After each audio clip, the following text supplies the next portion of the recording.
Welcome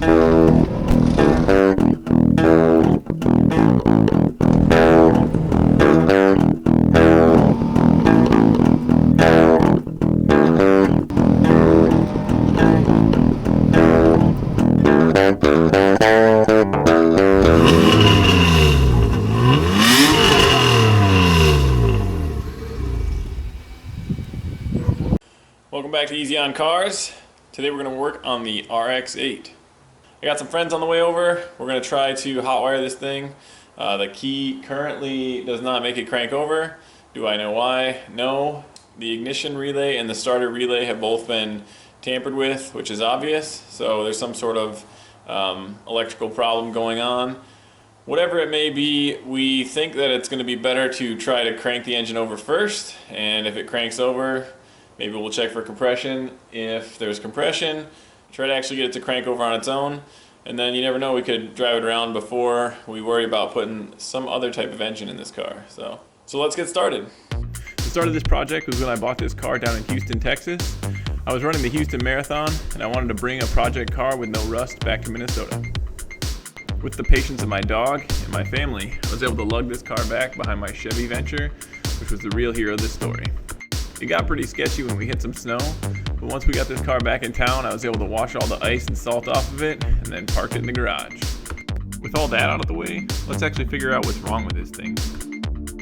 Lift me up, everything you want is just a floor above you. I'll keep up. Battery's out. Maybe you want to hear what it does when I turn the key? Sure, probably the same thing, but at least I feel better. Oh, I heard a starter. I heard a starter too. I heard a starter go thunk.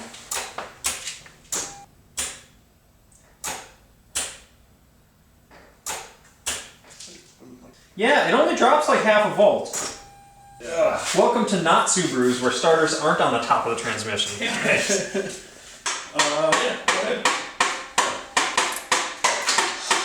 You hear that? Yeah, What's happening? no idea. Do it again? It's this thing. Whoa, stop! Smoke, smoke, smoke. The smoke was from this area. This was making the zzzz noise. Yep, it was the battery terminal. God. This battery cable is 150 degrees. Jesus. So it's 130, it's cooling down. Relax, it's cooling down. No, it's still 150. What do you think would happen if the engine was seized? The starter would probably draw a load of current and the battery terminal would get really hot. Oh. Is that good? How's you feel? Which way is it supposed to go? I think clockwise. Does it matter? But it should go both. You should go roll. It should go both. Ooh. A little easy. Let's say that my Subaru is blown over 3 times by now. Yeah. Not without this airbox being moved, will I get a different approach on it, I don't think. It probably isn't going to be too hard. I mean, it's already half done for you. Yeah. So, she ain't going that way. Not without moving this problem. So, spark plugs. Oh, that's a good idea. I mean, you got to have somewhere to pour the ATF. True story. If you don't take the spark plugs out, where do you pour the transmission fluid? So do you know how long it's been sitting of it? The tags were 2018, I think. Okay, so Yeah, a couple of years maybe.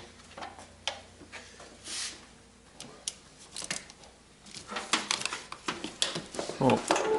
I guess this is good enough. Oh, wait. It's only because it's ratcheting. And, trick spark plug. It smells like burnt battery terminal. I just heard like smoke and I'm like, yeah, it sounds like one of the cars I own. Yeah. Yeah, once again, saved by the cool ratcheting ratchet. Hey, Rowdy. Whoa. Oh, good boy. Yeah.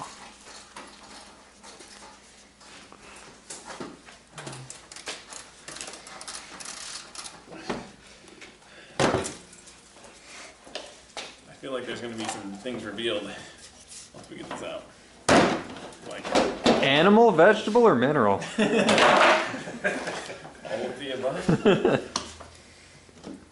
Oh, look at that. You know, I'm impressed by the size of that air filter. That's pretty big. Especially for a 1.3 liter.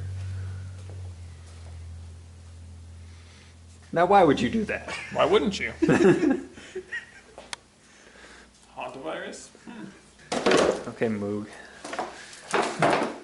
I didn't lick it. What do you say there? PCB? A little oily? Right up in here. That's where we keep our extra juice. Oh man, what in the? Look in there. Yuck. That's pretty gross. Yeah, it is. Wow.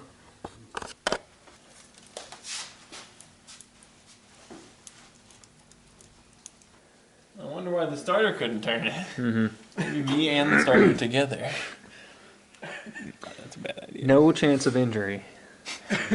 Snap. Not since the Model T has a man suffered this particular injury. Let me see. Hey, these look like spark plugs. Where we can pour ATF down their holes? So I see. Oh, those are just ignition coils.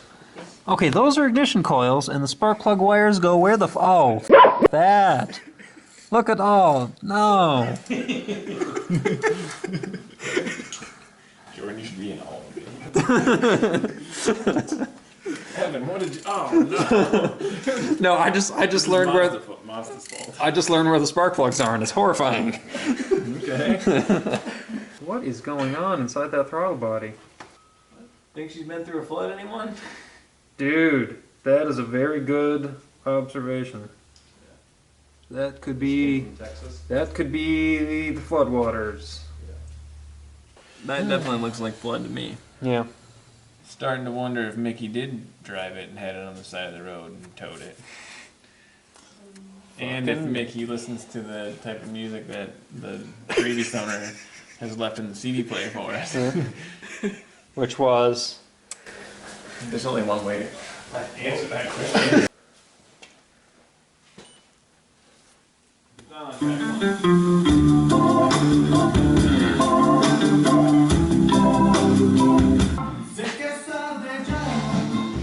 Yeah. This is good, man. It's not Spanish, right? Did I mention this from Houston? You remember very the cool. one check engine light that I pointed out? Throttle body? It's because it was stuck? At least there's Dude. at least there's mostly oily stuff in. It So- definitely looks like water damage.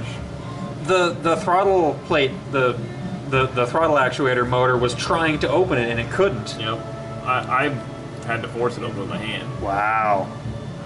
Or some sort of gerbil lived in there.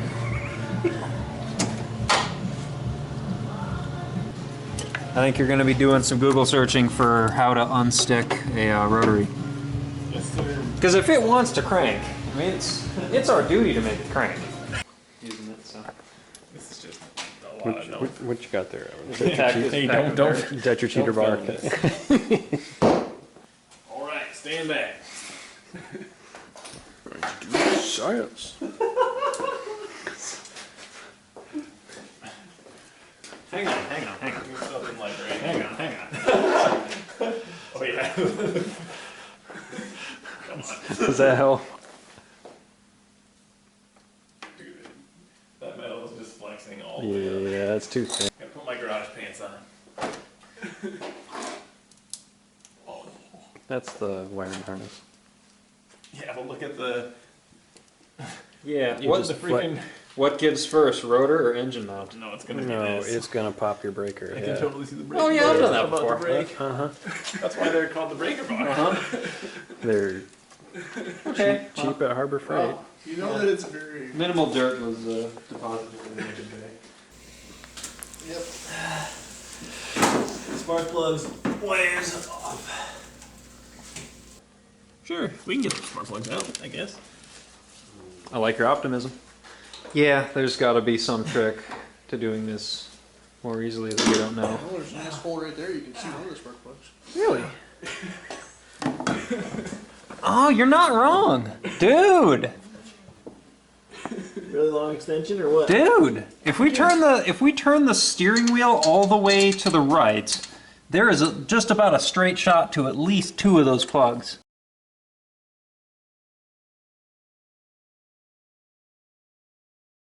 You watch. You remove one of them, water comes pouring out. Definitive answers are welcome in this garage. Yeah. Oh, thank God, we have an answer. There's been many a days where we're like, what's going on? Jordan, do you remember when I had the cam phase messed up? Yes. We were trying to figure out the tune. Uh-huh. Oh my god. This thing sounds wrong, it smells wrong, but it's running. So it's fine, I guess. I don't know.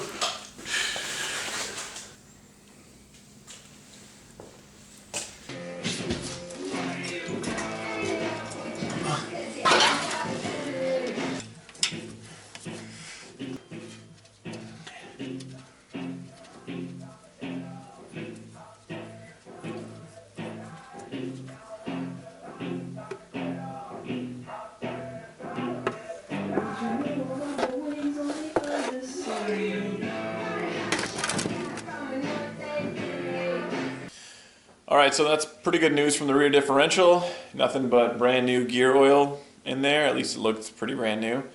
Smelled terrible, but that's how all gear oil smells to me. So beyond that, obviously the car went through a flood, Hurricane Harvey. Perfect timing for that. We do know that water is up in the throttle body, so that's near the top of the engine there, so that's pretty serious. I do see like some salt residue in the throttle body, so that was the only check engine code I got was for the throttle body stuck open, so that's apparently why. Beyond that, when we cranked it over, the starter engaged, it just can't spin the engine because the engine is seized. And so, as I said, I sprayed brake clean in there. I've tried to free it up. I am going to put some automatic transmission fluid in there before I leave the garage tonight, just to let it sit and soak, because why not? I'm going to pull the engine soon, but I don't need to do it right this minute. So in the near future, we'll be acquiring the swap candidate for this car, and we'll be moving along from there. So for now, the RX-8 is just going to be sitting here. We'll still be driving the Impreza around. We'll start to slowly chip away at this summer. Obviously, COVID-19 dependent, but yeah, RX-8, solid chassis, so clean, so clean.